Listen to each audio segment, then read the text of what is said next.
each time you read to your child, it helps them develop language, make sense of pictures and the world. Storytelling helps children with autism master language skills, improve listening skills, increase attention span, develop curiosity and creativity, and better understand nonverbal communication. Here are some storytelling strategies that we can include. Using props can be very effective.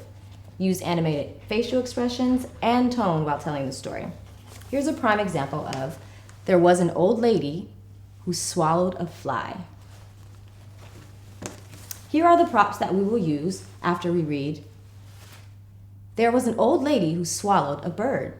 How absurd to swallow a bird. She swallowed the bird to catch the spider. We would then find the spider, put it inside of her mouth to help him understand that she swallowed a spider. There was an old lady who swallowed a cat. Well, fancy that. She swallowed a cat. She swallowed the cat to catch the bird. We would then find the bird and the cat and place it in her mouth.